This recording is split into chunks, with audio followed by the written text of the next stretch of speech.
ಸಖತ್ ಖಾರ ಬಣ್ಣ ಮತ್ತು ರುಚಿ ಆಚಿ ಚಿಲ್ಲಿ ಪೌಡರ್. ಸರಿಯಾಗಿ ನಿನ್ನೆಗೆ ಅಂದ್ರೆ ನವೆಂಬರ್ 20ನೇ ತಾರೀಕಿಗೆ ರಾಜ್ಯ ಕಾಂಗ್ರೆಸ್ ಸರ್ಕಾರ ಅಸ್ತಿತ್ವಕ್ಕೆ ಬಂದು 2.5 ವರ್ಷ ಆಯಿತು. ಇವೆಲ್ಲದರ ನಡುವೆ ಕುರ್ಚಿ ಕದನ ಮುಂದುವರಿತಾ ಇದೆ. ಈ ಹಿಂದೆ ಕಳೆದ ವಾರ ಉಭಯ ನಾಯಕರು ದೆಹಲಿ ಪ್ರವಾಸದಲ್ಲಿದ್ದರು. ಇದೀಗ ಡಿ.ಕೆ. ಶಿವಕುಮಾರ್ ಅವರ ಟೀಮ್ ದೆಹಲಿ ದಂಡಯಾತ್ರೆಯನ್ನು ಕೈಗೊಂಡಿದೆ.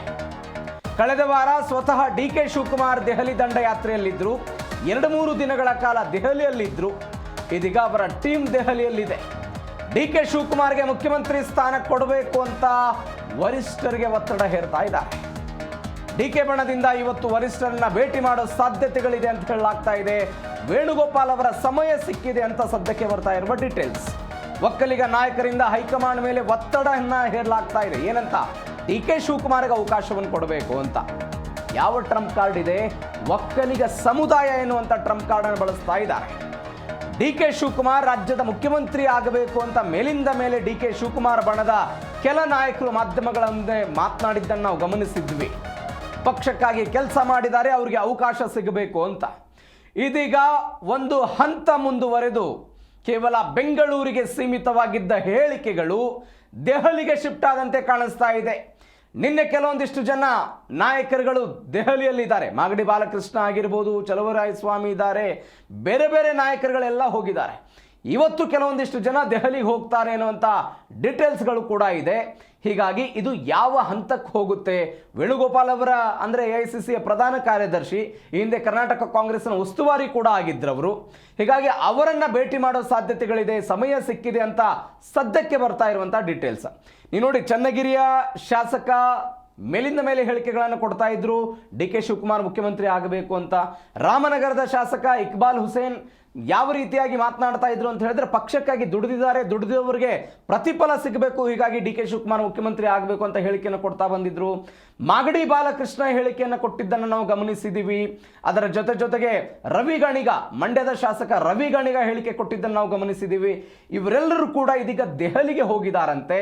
ಒಕ್ಕಲಿಗ ಸಮುದಾಯ ಎನ್ನುವಂಥ ಟ್ರಂಪ್ ಕಾರ್ಡ್ ಅನ್ನ ಮುಂದಿಟ್ಟುಕೊಂಡು ಡಿ.ಕೆ. ಶಿವಕುಮಾರ್ ಮುಖ್ಯಮಂತ್ರಿ ಆಗಬೇಕು ಅನ್ನುವಂಥ ಹೇಳಿಕೆಗಳನ್ನ ಅಥವಾ ಈ ವಾದವನ್ನ ದೆಹಲಿಯ ಹೈಕಮಾಂಡ್ ನಾಯಕರ ಮುಂದೆ ಇಡುವ ಪ್ರಯತ್ನವನ್ನು ಮಾಡ್ತಾ ಇದ್ದಾರೆ. ಇದು ಒಂದು ಭಾಗ. ನೀವು ನೋಡಿ, ಕಳೆದ 5-6 ತಿಂಗಳಲ್ಲಿ ಸಿದ್ದರಾಮಯ್ಯನವರ ಬಣದ ಸತೀಶ್ ಜಾರಕಿಹೊಳಿ, ಎಸ್.ಸಿ. ಮಹದೇವಪ್ಪನವರು, ಕೆ.ಎನ್. ರಾಜಣ್ಣವರು, ಪರಮೇಶ್ವರ್ ಅವರು, ಈ ಎಲ್ಲ ನಾಯಕರು ದೆಹಲಿಗೆ ಪದೇ ಪದೇ ಹೋಗ್ತಾ ಇದ್ರು, ಹೈಕಮಾಂಡ್ ನಾಯಕರನ್ನ ಭೇಟಿ ಬರ್ತಾ ಇದ್ರು. ಅವರ ಒಂದು ಬೇಡಿಕೆ ಏನಿತ್ತು? ಸಿದ್ದರಾಮಯ್ಯನವರೇ ಮುಖ್ಯಮಂತ್ರಿಯಾಗಿ ಕಂಟಿನ್ಯೂ ಆಗಬೇಕು, ಆದರೆ ಡಿ.ಕೆ. ಶಿವಕುಮಾರ್ ಬಳಿ ಇರುವಂಥ KPCC ಅಧ್ಯಕ್ಷ ಸ್ಥಾನವನ್ನ ಮತ್ತೊಬ್ಬರಿಗೆ ಶಿಫ್ಟ್ ಮಾಡಬೇಕು ಅನ್ನುವಂಥ ಬೇಡಿಕೆಯನ್ನ ಅವರು ಹೈಕಮಾಂಡ್ ಮುಂದೆ ಇಡ್ತಾ ಬರ್ತಾ ಇದ್ರು. ಆದರೆ ಇದರ ಮುಂದುವರೆದ ಭಾಗವಾಗಿ 2.5 ವರ್ಷ ಆಯಿತು ಸರ್ಕಾರ ಬಂದು, ಒಂದು ಒಪ್ಪಂದ ಆಗಿದೆ ಎನ್ನುವಂತಹ ಚರ್ಚೆಗಳಾಗ್ತಾ ಇತ್ತು. ಅದು ಒಪ್ಪಂದ ಹೇಗೆ? 4 ಗೋಡೆಗಳ ಮಧ್ಯೆ ಹೈಕಮಾಂಡ್ ಒಂದು ಒಪ್ಪಂದಕ್ಕೆ ಬಂದಿದೆ. ಅಧಿಕಾರ ಹಂಚಿಕೆಯ ಸೂತ್ರ ಕಾಂಗ್ರೆಸ್ನಲ್ಲಿ ಇಲ್ಲವೇ ಇಲ್ಲ ಅಂತ ಹೇಳ್ತಾ ಇದ್ದಂಥ ನಾಯಕರುಗಳು ಇವತ್ತು ಯಾವ ಹಂತಕ್ಕೆ ಹೋಗಿದ್ದಾರೆ, ಯಾವ ಹಂತಕ್ಕೆ ನಾಯಕತ್ವದ ಚರ್ಚೆ ಹೋಗಿದೆ ಅನ್ನೋದನ್ನ ನಾವು ಗಮನಿಸಬೇಕಾದಂತಹ ಸಂಗತಿ. ಹೀಗಾಗಿ ಈ ಎಲ್ಲ ನಾಯಕರು ದೆಹಲಿಗೆ ಹೋಗಿ ಹೈಕಮಾಂಡ್ ನಾಯಕರನ್ನ ಮನವೊಲಿಸಿ ಡಿ.ಕೆ. ಶಿವಕುಮಾರ್ ಅವರನ್ನು ಮುಖ್ಯಮಂತ್ರಿ ಮಾಡ್ತಾರ? ಇದು ಒಂದು ಯಕ್ಷ ಪ್ರಶ್ನೆ. ಇದರ ಮುಂದುವರೆದ ಭಾಗವಾಗಿ ಡಿ.ಕೆ. ಶಿವಕುಮಾರ್ ಅವರು ಕೂಡ ಇದರ ಬಗ್ಗೆ ಮಾತನಾಡಿದ್ದಾರೆ. ನನಗೆ ಇದರ ಬಗ್ಗೆ ಗೊತ್ತಿಲ್ಲ ಎನ್ನುವಂಥ ಮಾತುಗಳನ್ನು ಮಾತನಾಡಿದ್ದಾರೆ. ಆದರೆ ಸಿದ್ದರಾಮಯ್ಯನವರು ನಾನೇ 5 ವರ್ಷ ಮುಂದುವರಿತೀನಿ ಎನ್ನುವಂಥ ಹೇಳಿಕೆಗಳನ್ನು ಕೊಡ್ತಾ ಬಂದಿದ್ದಾರೆ. ಇದರ ಬಗ್ಗೆ ಹೆಚ್ಚಿನ ಡೀಟೇಲ್ಸ್ ಕೊಡ್ತಾರೆ. ಮತ್ತೊಂದು ಕಡೆ ಮುಖ್ಯಮಂತ್ರಿಗಳ ಬೆಂಬಲಿಗರು ಅಂದರೆ ಡಿ.ಕೆ. ಶಿವಕುಮಾರ್ ಅವರ ಬೆಂಬಲಿಗರು ದೆಹಲಿಗೆ ಹೋಗ್ತಿದ್ದಾರೆ, ಇವೆಲ್ಲ ಆಗ್ತಾ ಇದೆ. ಇತ್ತ ಸಿದ್ದರಾಮಯ್ಯನವರ ಬೆಂಬಲಿಗರು ಡಿನ್ನರ್ ಮೀಟಿಂಗ್ಗಳನ್ನು ಮಾಡ್ತಾರಂತೆ, ಡಿನ್ನರ್ ಸಭೆಗಳನ್ನ ಮಾಡೋದಕ್ಕೆ ಒಂದು ಆಲೋಚನೆ ಮಾಡಿದಾರಂತೆ. ಇವೆಲ್ಲ ಬೆಳವಣಿಗೆಗಳನ್ನು ನೋಡ್ತಾ ಹೋಗೋದಾದರೆ ಕಾಂಗ್ರೆಸ್ನಲ್ಲಿ ಕುರ್ಚಿಯ ಕಿತ್ತಾಟ ಅಥವಾ ಅಧಿಕಾರ ಹಂಚಿಕೆಯ ಸೂತ್ರ ಮುನ್ನೆಲೆಗೆ ಮತ್ತೊಮ್ಮೆ ಬಂದಂತೆ ಕಾಣಿಸ್ತಾ ಇದೆ, ಅಂತಿಮ ಹಂತಕ್ಕೆ ಬಂದಂತೆ ಕಾಣಿಸ್ತಾ ಇದೆ. ಈ ಬಗ್ಗೆ ಹೆಚ್ಚಿನ ಡೀಟೇಲ್ಸ್ ಕೊಡ್ತಾರೆ ನಮ್ಮ ಪ್ರತಿನಿಧಿ ರಾಚಪ್ಪ ಫೋನ್ ಸಂಪರ್ಕದಲ್ಲಿದ್ದಾರೆ. ರಾಚಪ್ಪ, ಕಾಂಗ್ರೆಸ್ನಲ್ಲಿ ಈಗ ಅಸಲಿ ಆಟ ಶುರುವಾದಂತೆ ಕಾಣಿಸ್ತಾ ಇದೆ. ಈ ಹಿಂದೆ ಸಿದ್ದರಾಮಯ್ಯನವರು ಬೆಂಬಲಿಗರು ದೆಹಲಿಗೆ ಹೋಗ್ತಾ ಇದ್ರು, ಇದೀಗ ಡಿ.ಕೆ. ಶಿವಕುಮಾರ್ ಅವರ ಟೀಮ್ ದೆಹಲಿಯಲ್ಲಿದೆ. ಪ್ರವೀಣ್, ಈ ಒಂದು ಅಧಿಕಾರ ಹಂಚಿಕೆ ಸೂತ್ರ ವಿಚಾರ ಈಗ ಕಾಂಗ್ರೆಸ್ ಅಲ್ಲಿ ದೊಡ್ಡ ಮಟ್ಟದಲ್ಲಿ ಜಗ್ಗಾಟಕ್ಕೆ ಕಾರಣವಾಗಿದೆ. ಡಿ.ಕೆ. ಶಿವಕುಮಾರ್ ಅವರು ದೆಹಲಿಗೆ 3 ಬಾರಿ ತೆರಳಿ ಅವರು ವಾಪಸ್ ಆಗಿದ್ದಾರೆ. ಪಕ್ಷದ ವರಿಷ್ಠರನ್ನ ಭೇಟಿ ಮಾಡ್ಲಿಕ್ಕೆ ಸಾಧ್ಯವಾಗಿದೆ. ಕೇವಲ ಮಲ್ಲಿಕಾರ್ಜುನ್ ಖರ್ಗೆ ಅವರು ಭೇಟಿ ಮಾಡಿ ವಾಪಸ್ ಬಂದಿದ್ದಾರೆ.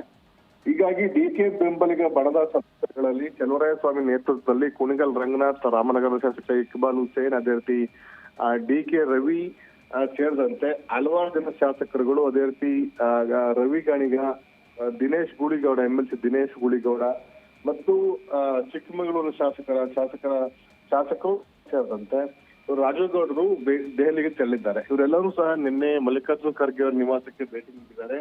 ಅಲ್ಲಿ ಮಲ್ಲಿಕಾರ್ಜುನ್ ಖರ್ಗೆ ಅವರು ಅವ್ರನ್ನ ನಿಲ್ಲಿಸಿ, ಮನೆಯಿಂದ ಆಚೆ ನಿಲ್ಲಿಸಿ ಅವರು ಮಾತನಾಡಿ ಕಳಿಸಿದ್ದಾರೆ. ಇಲ್ಲಿ ಬಂದಿರುವಂತದ್ದು ಯಾವುದೇ ಪೂರ್ವ ನಿಗದಿತ ಅಪಾಯಿಂಟ್ಮೆಂಟ್ ಅನ್ನು ತೆಗೆದುಕೊಳ್ತೇನೆ. ಈ ಎಲ್ಲಾ ಶಾಸಕರು ದೆಹಲಿಗೆ ಬಂದಿದ್ದ ಕಾರಣಕ್ಕೆ ಮಲ್ಲಿಕಾರ್ಜುನ್ ಖರ್ಗೆ ಅವರು ಸ್ವಾಭಾವಿಕವಾಗಿ ಅವರ ಅಸಮಾಧಾನವನ್ನು ವ್ಯಕ್ತಪಡಿಸಿದ್ದಾರೆ. ಈಗ ಮಲ್ಲಿಕಾರ್ಜುನ್ ಖರ್ಗೆ ಅವರು ಇಂದು ಬೆಳಗ್ಗೆ 9 ಬೆಂಗಳೂರಿಗೆ ಬರ್ತಾ ಇದ್ದಾರೆ. ಹಾಗಾಗಿ ಅವರು ಇನ್ನೂ 2-3 ದಿನ ಕಾಲ ಬೆಂಗಳೂರಿನಲ್ಲಿ ವಾಸ್ತವ್ಯ ಹೂಡುವಂತ ಸಾಧ್ಯತೆ ಇದೆ. ಆದ್ರೆ TP ಪ್ರಕಾರ ಇವರು ಸಂಜೆ ಅಥವಾ ನಾಳೆ ಸಂಜೆ ಅವರು ಮತ್ತೆ ದೆಹಲಿಗೆ ಹೋಗುವಂತ ಸಾಧ್ಯತೆ ಇದೆ. ಬೆಂಗಳೂರಿನಲ್ಲಿ ಶಾಸಕರು ಮಲ್ಲಿಕಾರ್ಜುನ್ ಖರ್ಗೆ ಅವರನ್ನ ಭೇಟಿ ಮಾಡ್ಲಿಕ್ಕೆ ಅವಕಾಶ ಇದ್ರೂ ಸಹ ದೆಹಲಿಗೆ ಬಂದಿದ್ದು ಯಾಕೆ ಅಂತ ಪ್ರಶ್ನೆಯನ್ನ ಖರ್ಗೆ ಅವರು ಕೇಳಿದ್ದಾರೆ. ಮತ್ತು ಸುರ್ಜೇವಾಲಾ ಇರ್ಬೋದು ಮತ್ತು KC ವೇಣುಗೋಪಾಲ್ ಅವರನ್ನ ಭೇಟಿ ಮಾಡ್ಲಿಕ್ಕೆ ಅವರು ಅಪಾಯಿಂಟ್ಮೆಂಟ್ ಕೇಳಿದ್ದಾರೆ. ಸುರ್ಜೇವಾಲಾ ಮತ್ತು ವೇಣುಗೋಪಾಲ್ ಅವರು ಇನ್ನೂ ಭೇಟಿಗೆ ಲಭ್ಯರಾಗಿಲ್ಲ. ಇನ್ನು ರಾಹುಲ್ ಗಾಂಧಿ ಅವರು ವಿದೇಶಕ್ಕೆ ತೆರಳಿರೋ ಕಾರಣಕ್ಕೋಸ್ಕರ ಅವನು ಸಹ ಭೇಟಿ ಮಾಡ್ಲಿಕ್ಕೆ ಸಾಧ್ಯವಾಗಿಲ್ಲ. ಹೀಗಾಗಿ DK ಬಣದ ಶಾಸಕರುಗಳು ದೆಹಲಿಗೆ ಪ್ರವಾಸ ಕೈಗೊಂಡಿರುವಂತದ್ದು ಒತ್ತಡ ಹೇರುವ ತಂತ್ರದ ಭಾಗವಾಗಿ ದೆಹಲಿಗೆ ತೆರಳಿದ್ದಾರೆ ಅಂತ ಹೇಳಲಾಗ್ತಾ ಇದೆ. ಮುಖ್ಯಮಂತ್ರಿ ಸಿದ್ದರಾಮಯ್ಯವರು 10 ಗಂಟೆಗೆ ಮೆಕ್ಕೆಜೋಳ ಬೆಳೆಗಾರರ ಪ್ರತಿಭಟನೆ ಒಂದು ವಿಚಾರ ಗದಗದಲ್ಲಿ ಏನು ಪ್ರತಿಭಟನೆ ನಡೀತಾ ಇದೆ, ಹಾಗಾಗಿ ಸ್ವಾಮೀಜಿ ಒಬ್ರು ಅಸ್ವಸ್ಥರಾಗಿದ್ದಾರೆ. ಆ ಒಂದು ವಿಚಾರದಲ್ಲಿ ಇಂದು ಸಭೆಯನ್ನು 10 ಕರೆದಿದ್ದಾರೆ. ಆ ಸಂದರ್ಭದಲ್ಲಿ ಸಚಿವರಾದ ಚಲುವರಾಯಸ್ವಾಮಿ ಉಪಸ್ಥಿತಿ ಇರಬೇಕಾಗಿತ್ತು. ಅದ್ರ ಸಚಿವ ಚಲುವರಾಯಸ್ವಾಮಿ ಅವರು ಮುಖ್ಯಮಂತ್ರಿ ಅವರಿಗೆ ತಿಳಿಸಿದ್ರೆ ದೆಹಲಿಗೆ ಪ್ರವಾಸವನ್ನು ಕೈಗೊಂಡಿದ್ದಾರೆ. ಹಾಗಾಗಿ ಮುಖ್ಯಮಂತ್ರಿಗಳು ವಾಪಸ್ ಬರಬೇಕು ಅಂತ ಚಲುವರಾಯಸ್ವಾಮಿ ಅವರಿಗೆ ಸೂಚನೆ ಕೊಟ್ಟಿದ್ದಾರೆ. ಆದ್ರೆ ಕೇಂದ್ರ ಸಚಿವರನ್ನ ಭೇಟಿಗೆ ನಾನು ತೆರಳಿದ್ದೇನೆ ಅಂತ ಸಬೂಬನ್ನ ಹೇಳುವಂತ ಪ್ರಯತ್ನವನ್ನ ಚಲುವರಾಯಸ್ವಾಮಿ ಮಾಡಿದ್ದಾರೆ. ಹೀಗಾಗಿ ಈ ಒಂದು ವಿಚಾರದಲ್ಲಿ ಗೊಂದಲ ಶುರುವಾಗಿದೆ. ಇನ್ನು ಮುಖ್ಯಮಂತ್ರಿಗಳ ಆಪ್ತ ಸಚಿವರಂತ ಸತೀಶ್ ಜಾರಕಿಹೊಳಿ ನಿನ್ನೆ ತಡರಾತ್ರಿ ಗೃಹ ಸಚಿವ ಪರಮೇಶ್ವರ್, ಸತೀಶ್ ಜಾರಕಿಹೊಳಿ, KN ರಾಜಣ್ಣ, ಅದೇ ರೀತಿ ದಿನೇಶ್ ಗುಂಡೂರಾವ್ ಮತ್ತು ಪರಮೇಶ್ವರ್, ಸಚಿವ SC ಮಹದೇವಪ್ಪ ಮತ್ತೆ K ವೆಂಕಟೇಶ್ ಇವರು ಸಚಿವ ಸತೀಶ್ ಜಾರಕಿಹೊಳಿ ನಿವಾಸದಲ್ಲಿ ಸಂಜೆ ಡಿನ್ನರ್ ಔತಣಕೂಟವನ್ನು ಆಯೋಜನೆ ಮಾಡಿದ್ದಾರೆ. ಅಲ್ಲಿ ಇವರೆಲ್ಲರೂ ಸಹ ಭಾಗವಹಿಸಿ ನಿನ್ನೆ ಸಂಜೆ ತಡರಾತ್ರಿ 10 ಗಂಟೆ ನಂತರ ಅವರು ಔತಣಕೂಟದಲ್ಲಿ ಭಾಗಿಯಾಗಿದ್ದಾರೆ. ಅದಕ್ಕೂ ಮೊದಲು ಎಲ್ಲರೂ ಸಹ ಮುಖ್ಯಮಂತ್ರಿಗಳು ಚಾಮರಾಜನಗರ ಪ್ರವಾಸ ಮುಗಿಸಿ ಬೆಂಗಳೂರಿಗೆ ವಾಪಸ್ಸಾದ ಸಂದರ್ಭದಲ್ಲಿ ಅವರನ್ನ SC ಮಹದೇವಪ್ಪ, K ವೆಂಕಟೇಶ್ ಮತ್ತು ಬೇರೆ ಬೇರೆ ಸಚಿವರುಗಳು ಭೇಟಿ ಮಾಡಿ ಒಂದಷ್ಟು ಚರ್ಚೆ ನಡೆಸಿದ್ದಾರೆ. ಈ ಒಂದು ಏನು DK ಶಿವಕುಮಾರ್ ಅವರ ಕಾರ್ಯತಂತ್ರದ ಬಗ್ಗೆ ಮತ್ತು ಮುಂದಿನ ನಡೆಯ ಬಗ್ಗೆ ಒಂದಿಷ್ಟು ಚರ್ಚೆ ನಡೆಸಿದ್ದಾರೆ. ಅದಾದ ನಂತರ ಇವರೆಲ್ಲರೂ ಸಹ ಸತೀಶ್ ಜಾರಕಿಹೊಳಿ ನಿವಾಸದಲ್ಲಿ ಔತಣಕೂಟದಲ್ಲಿ ಭಾಗಿಯಾಗಿದ್ದಾರೆ. ಹೀಗಾಗಿ ಎಲ್ಲ ಒಂದ್ ಕಡೆ ರಾಜ್ಯ ರಾಜಕಾರಣದ ದಿಕ್ಕುದಶೆಯನ್ನು ತಪ್ಪಿಸ್ತಾ ಇದೆ ಈ ಒಂದು ಅಧಿಕಾರ ಹಂಚಿಕೆ ಸೂತ್ರ. ಪಕ್ಷದ ವರಿಷ್ಠರು ನೇರವಾಗಿ ಮಧ್ಯಪ್ರವೇಶ ಮಾಡಿ ಈ ಎಲ್ಲ ಗೊಂದಲಗಳನ್ನ ಬಗೆಹರಿಸುವ ಕೆಲಸವನ್ನು ಮಾಡಬೇಕಾಗಿತ್ತು. ಆದ್ರೆ ಇದುವರೆಗೆ ಅವರು ಆ ಕೆಲಸವನ್ನು ಮಾಡಿಲ್ಲ. ಅದ್ರ ಬದಲಾಗಿ ಗೊಂದಲ ಮುಂದುವರಿಲಿ ಅಂತ ಬಿಟ್ಕೊಂಡು ಅದರಲ್ಲಿ ಏನು ಕೆಸರಾಟಕ್ಕೆ ಅವಕಾಶವನ್ನು ಕಲ್ಪಿಸಿದಂತೂ ನಿಜಕ್ಕೂ ದುರಂತ. ಹೀಗಾಗಿ ಮಲ್ಲಿಕಾರ್ಜುನ್ ಖರ್ಗೆ ಅವರು ರಾಜ್ಯದ ನಾಯಕರಾಗಿರೋ ಕಾರಣಕ್ಕೋಸ್ಕರ AICC ಅಧ್ಯಕ್ಷರಾಗಿ ರಾಜ್ಯ ನಾಯಕರಾಗಿ ಹಿಂದೆ ಎಚ್ಚರಿಕೆಯನ್ನು ಕೊಟ್ಟರು. ಆ ಸಂದೇಶವನ್ನು ಮತ್ತೆ ಅವರು ಕೊಡುವಂತ ಅನಿವಾರ್ಯತೆ ಎದುರಾಗಿದೆ.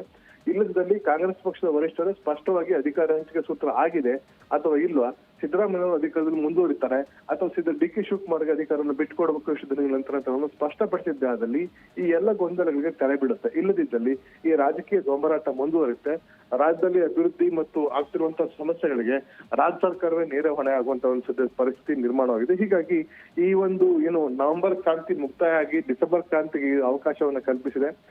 ಲೋಕಸಭೆ ಅಧಿವೇಶನ ಡಿಸೆಂಬರ್ 1ರಿಂದ ಆರಂಭವಾಗುತ್ತೆ. ಆ ಸಂದರ್ಭದಲ್ಲಿ ರಾಹುಲ್ ಗಾಂಧಿ ಅವರು ದೆಹಲಿಗೆ ಬರ್ತಾರೆ. ಒಂದಷ್ಟು ಚರ್ಚೆ ನಡೆಸ್ತೀವಿ ಅಂತ ಮಲ್ಲಿಕಾರ್ಜುನ್ ಖರ್ಗೆ ಅವರು ಮುಖ್ಯಮಂತ್ರಿಗಳಿಗೆ ಸಂದೇಶ ಕೊಟ್ಟು ಕಳಿಸಿದ್ರು. DCMಗೂ ತಿಳಿದಿದ್ದು ಸಹ ತಮ್ಮ ಬೆಂಬಲಿಗರನ್ನು ದೆಹಲಿಗೆ ರವಾನೆ ಮಾಡುವಂತದ್ದು ಕುತೂಹಲಕ್ಕೆ ಕಾರಣವಾಗಿದೆ. ಒಟ್ಟಾರೆಯಾಗಿ ಈ ತಿಂಗಳ ಅಂತ್ಯದ ವೇಳೆಗೆ DCM CM ಆಗಿ ಅಧಿಕಾರ ವಹಿಸ್ಕೋಬೇಕು ಅಂತ ಅದಕ್ಕೆ ಒಂದಷ್ಟು ಪ್ರಯತ್ನ ನಡೆಸ್ತಾ ಇದ್ರೆ, ಸಿದ್ದರಾಮಯ್ಯ ಅಧಿಕಾರದಲ್ಲಿ ಮುಂದುವರಿಬೇಕು ಅಂತ ಪ್ರಯತ್ನ ಅವ್ರು ನಡೆಸ್ತಾರೆ. ಹೀಗಾಗಿ ಈ ಇಬ್ಬರ ಅಧಿಕಾರ ಹಂಚಿಕೆ ಗೊಂದಲದಲ್ಲಿ ಪಕ್ಷದ ಕಾರ್ಯಕರ್ತರು ಮತ್ತು ಸಚಿವರು ಸಂಪೂರ್ಣವಾಗಿ ಕನ್ಫ್ಯೂಸ್ ಆಗಿ ಈ ಒಂದು ಗೊಂದಲದಲ್ಲಿ ತೊಡಗಿದ್ದಾರೆ. ಪ್ರವೀಣ್, ನಿಮ್ಮೆಲ್ಲ ಡೀಟೇಲ್ಸ್ಗೆ